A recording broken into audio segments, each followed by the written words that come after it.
tenait dans leur lit douillet, la tête emplie de visions qui dansaient et virevoltaient. Et maman dans son châle, et moi dans ma veste, venons juste de nous installer pour une longue sieste, lorsque dehors, dans la cour, s'éleva une telle clameur que je sautai de mon lit pour ne plus avoir peur. J'allai vers la fenêtre comme poussé par le vent, ouvris d'un coup les volets avec le cœur battant. La lune, emmitouflée dans la neige, donnait un reflet éclatant de couleur grège. Qu'est-ce qu'à mes yeux émerveillés apparut? Une petite luge était là. Et Eddie, en compagnie d'un homme en pyjama, avec une chaîne attachée au poignet et aux chevilles. Mais qu'est-ce que... Restez ici.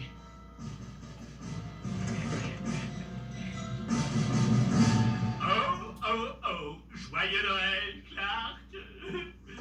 J'espère que tu as des tas de beaux cadeaux. Oui, monsieur le commissaire, il semble que mon mari ait été enlevé. L'homme il portait un vêtement de sport bleu et les plaques du camion étaient du Kansas.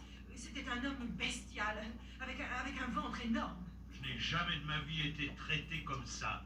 Je suis désolée, c'est le premier enlèvement de la famille. Vous êtes viré. Où est le téléphone? J'appelle la police. Arrête ton genre, crâne neuf. Clark n'a rien à voir là-dedans. C'est moi qui ai eu l'idée de ça. D'accord, il est toujours viré. Et vous, vous allez en tôle. Ah non, Eddie, c'était ma faute. Je me suis énervé quand j'ai reçu ma prime et je crois que j'ai dit des choses que je n'aurais pas dû dire. Le prime?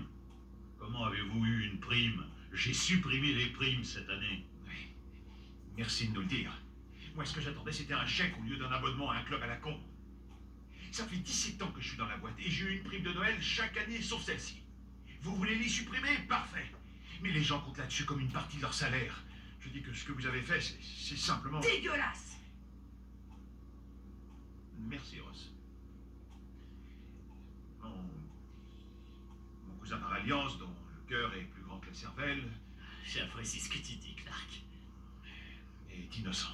C'est à moi et à moi seul qu'il faut s'en prendre. Je paierai en mon nom et au nom de tous les autres employés à qui vous avez bousillé ce Noël.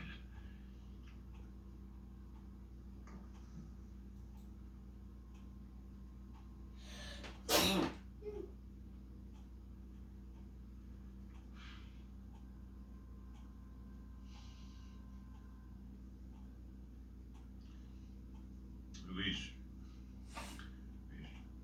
mais quelquefois les choses sont correctes sur le papier, mais ils perdent tout leur sens quand on voit leur effet. En vrai, je crois qu'un bon bilan ne veut pas dire grand-chose si pour l'obtenir il faut faire du mal aux gens dont on dépend. Ce sont seulement les gens qui font la différence, les petites gens comme vous.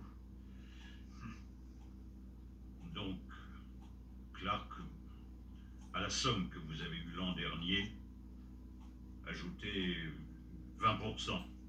Oh, c'est merveilleux ça! Oh, on va la